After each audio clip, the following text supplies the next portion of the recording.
Hello friends, आपका हमारे channel में हार्दिक स्वागत है। आज हम आपके सामने हिंदी विषय के पाठ 3 से रिलेटेड टॉपिक गद्य व पद्य के अंशों को शुद्ध उच्चारण, लय एवं उतार चढ़ाव के साथ पढ़ना व बोलना के बारे में डिस्कस करेंगे। इसके अंतर्गत हम शुद्ध, सरल एवं स्पष्ट प्रभावशाली शैली में भावों, विचारों एवं अनुभूतियों की अभिव्यक्ति करना, बच्चों को भावानुकूल भाषा स्तर, उपयोग, स्वर निर्माण एवं अंग संचालन की कला का अभ्यास कराना, शुद्ध उच्चारण एवं गति का निरंतर विकास करते हुए बच्चों को पढ़ने बोलने का अभ्यास कराना। उद्देश्य: उच्चारित ध्वनियों के मौखिक रूप को अक्षर और लिखित रूप को वर्ण कहा जाता है। जिस ध्वनि के और टुकड़े ना हो सके उसे हम वर्ण कहते हैं। हिंदी की प्रकृति ऐसी है कि उच्चारण के अनुसार ही उसका लेखन किया जाता है। हिंदी ध्वन्यात्मक भाषा है, जिसके कारण अशुद्ध उच्चारण का प्रभाव सीधे वर्तनी पर भी पड़ता है। अतः शुद्ध लेखन की दृष्टि से भी उच्चारण का शिक्षा में महत्वपूर्ण स्थान है। नंबर 1, गद्य पद्य के अंशों को हाव भाव, लय एवं गति के साथ शुद्ध उच्चारण की दक्षता का विकास करना। नंबर 2, शुद्ध उच्चारण एवं गति का निरंतर विकास करते हुए बच्चों को पढ़ने एवं बोलने का अभ्यास कराना। बच्चों में हमें सही तरह से बोलने और एक समान निरंतर गति का विकास करते हुए बच्चों को अभ्यास कराना चाहिए। नंबर 3, शुद्ध, सरल एवं स्पष्ट प्रभावशाली शैली में भावों, विचारों एवं अनुभूतियों की अभिव्यक्ति करना।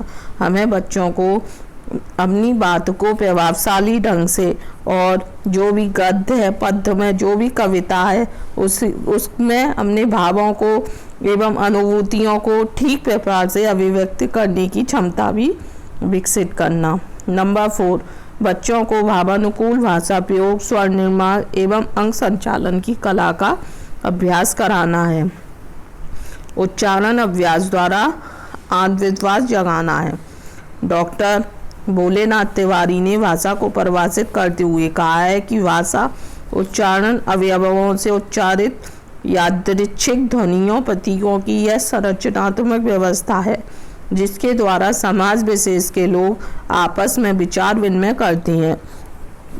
कभी कभी ऐसा भी होता है कि एक ही वाक्य केवल उच्चारण के ढंग में परिवर्तन होने के कारण अलग अलग अर्थ को व्यक्त करते हैं। जैसे इन्वर्टेड कॉमा में कल तुम्हें बनारस जाना है तथा कल तुम्हें बनारस जाना है, ये प्रश्नवाचक लगा हुआ है। पहला वाक्य आदेश सूचक है और दूसरा वाक्य प्रश्नवाचक है।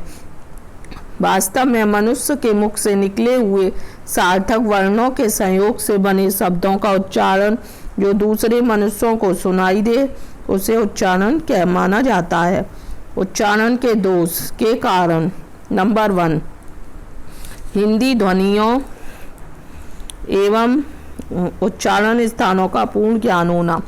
छात्रों को प्रारंभिक कक्षाओं में ही ध्वनियों के उच्चारण तथा उच्चारण स्थानों के विषय में भ्रम हो जाता है। उच्चारण दोषों से बचने के लिए हिंदी ध्वनियों के सही स्वरूप और उच्चारण का ज्ञान कराया जाना आवश्यक है।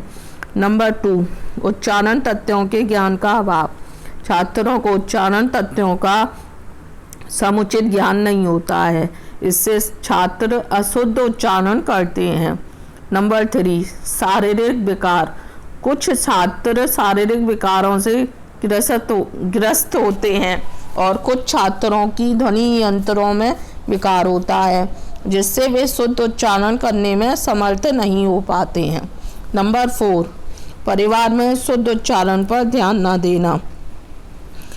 उच्चारण दोष का अन्य कारण परिवार के लोगों द्वारा शुद्ध उच्चारण पर ध्यान न देना है। जिस परिवार में बच्चा रहता है, यदि उसके सदस्य अशुद्ध उच्चारण करते हैं तो बच्चा भी उनका अनुकरण करके ध्वनियों का अशुद्ध उच्चारण करना ही सीखेगा। नंबर 5, बलाघात से अपरिचित होना। हिंदी की वाक्य संरचना के समय बलाघात का भी महत्व होता है, परंतु वाक्य के उच्चारण के समय किसी शब्द पर बल देते हैं, यह महत्वपूर्ण है। जैसे राम ने तुमको मारा, वाक्य में राम पर बल देने पर राम दंडनीय है होने का ज्ञात होता है।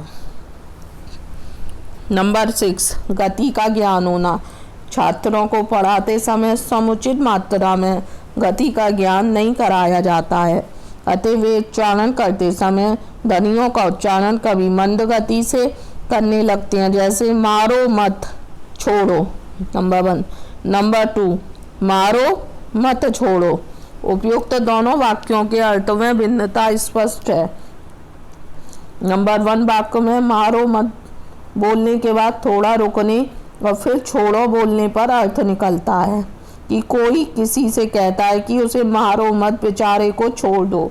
नंबर 2 वाक्य में कहा गया है उसे अवश्य मारो, उसे छोड़ो मत। कक्षा शिक्षण के समय उच्चारण अभ्यास। उच्चारण शिक्षण का उपयुक्त अवसर प्राथमिक स्तर है। बच्चों के उच्चारण सुधार का कार्य प्राथमिक स्तर से ही प्रारंभ हो जाता है। आगे चलकर उच्च प्राथमिक स्तर पर भाषा शिक्षण के समय उच्चारण हेतु निम्नलिखित अवसरों पर विशेष ध्यान दिया जाना चाहिए। गद्य एवं पद्य के समय उच्चारण अभ्यास। दैनिक व्यवहार में गद्य का अत्यंत महत्वपूर्ण स्थान है। हम अपने भावों एवं विचारों को गद्य में अभिव्यक्त करते हैं। दूसरों के भावों एवं विचारों का बोध गद्य के ही द्वारा सरलता से होता है। गद्य की वाक्य रचना में अर्थ तत्वों की प्रधानता होती है, पद्य में अनुभूति की प्रधानता होती है और गद्य शिक्षण के माध्यम से भाषा संबंधी समस्त कौशल एवं नियमों का व्यवहारिक ज्ञान प्राप्त हो जाता है। गद्य पाठों में भाषा कार्य के अंतर्गत शब्द प्रयोग, शब्द रचना के समय भी उच्चारण शिक्षण का अवसर प्राप्त होता है। जैसे बिजली के प्रकाश में अपनी आंखें चौंधिया जाती हैं, ये शुद्ध है।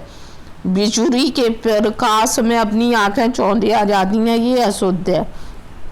संधि, उपसर्ग, प्रत्यय, लिंग, वचन, विकार आदि के कारण शब्दों के रूप बदल जाते हैं। उनके कारण उच्चारण में अशुद्धियाँ आ जाती हैं। संधि, सूर्योदय, सूर्योदय हो रहा है। उपसर्ग, बिहार, प्रसार। लिंग, हाथी आती है, यह अशुद्ध है। हाथी आता है, ये शुद्ध है। वचन, सभी लोगों का कहना है, ये अशुद्ध है। और शुद्ध है, सभी लोग कहते हैं। कविता शिक्षण के संबंध में। कविता शिक्षण के संबंध में कविता से पूर्ण संबंधित कथा के बारे में छात्रों को अवगत कराना आवश्यक है। कथा के सामान्य आदर्शों की ओर छात्रों को प्रेरित करके ही संबंधित अंश को अच्छी तरह से पढ़ाया जा सकता है। कविता में देश प्रेम, श्रम की महत्वता, त्याग, बलिदान एवं मानवीय मूल्यों एवं नैतिक आदर्शों की कविताएं रहती हैं। उद्देश्य। नंबर 1, शब्दों का स्पष्ट एवं मानक उच्चारण। नंबर 2, भावानुकूल। नंबर 1 में शब्दों को हमें पूर्ण रूप से स्पष्ट करना चाहिए और उनका उच्चारण भी शुद्ध होना चाहिए। नंबर 2, भावानुकूल वाचन, मतलब बोलने भाव के अनुसार हमें बोलना बच्चों को सिखाना चाहिए। नंबर 3, गति एवं प्रवाह के साथ वाचन की योग्यता, किस गति और किस प्रवाह के साथ वह कविता का वाचन करें, ये भी बताया जाना चाहिए। नंबर 4, छोटे बच्चों के लिए लिखे गए गीतों को स्वयं पढ़ाने तथा उन्हें याद करना। नंबर 5, अन्य बच्चों के समक्ष सुनने की योग्यता विकसित करना। नंबर 6, कविता को व्यक्तिगत अथवा समूह के साथ हाव भाव सुनने की योग्यता विकसित करना। कविता को नाटकीयता के साथ सुनने की दक्षता विकसित करना। सूरज और हवा, अंगद रावण संवाद आदि कविता के कलात्मक संवाद को भावात्मक अंदाज में सुनाने की दक्षता विकसित करना। पूर्व प्राथमिक स्तर पर। नंबर 1, प्राथमिक स्तर की योग्यताओं का क्रम से विकास करना।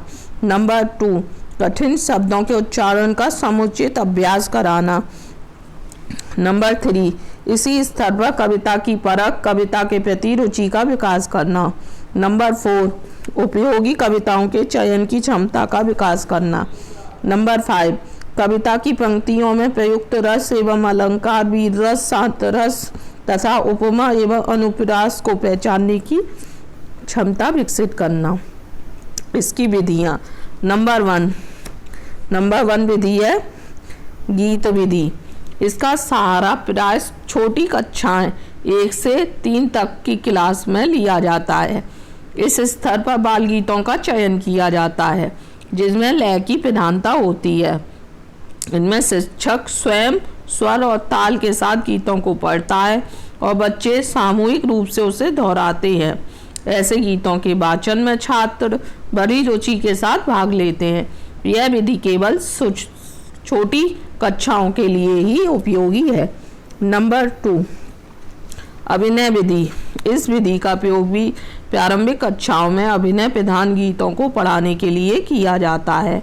इस विधि को पढ़ाते समय बालक पद्य की लय, गीत एवं ताल के अनुसार अंग संचालन द्वारा भाव व्यक्त करना सीख जाता है। इन गीतों के साथ बच्चों का अधिक मनोरंजन होता है, साथ ही वे अपने अंग कविता की लय के अनुसार संचालित करने का कौशल प्राप्त कर लेते हैं। छात्र सामूहिक अभिनय भी सीख जाते हैं। कविता भी आसानी से याद हो जाती है। कोई भी अगर हम पाठ को पढ़ाएं, अगर उसे अभिनय के द्वारा अगर बच्चों को सिखाएंगे तो बच्चे उसे ठीक प्रकार से सीख लेते हैं और उनका मनोरंजन भी होता है और उनमें आनंद की भी अनुभूति होती है। नंबर 3, अर्थबोध विधि। इसमें शिक्षक स्वयं कविता के कुछ अंशों को पढ़ाते हुए उसका अर्थ बताता चलता है। इस विधि का उपयोग करने से अध्यापक बच्चों की रुचि एवं रसानुभूति पर ध्यान न रखकर केवल अपने पाठ तथा उससे शिक्षण की अवधि पर ध्यान रखता है।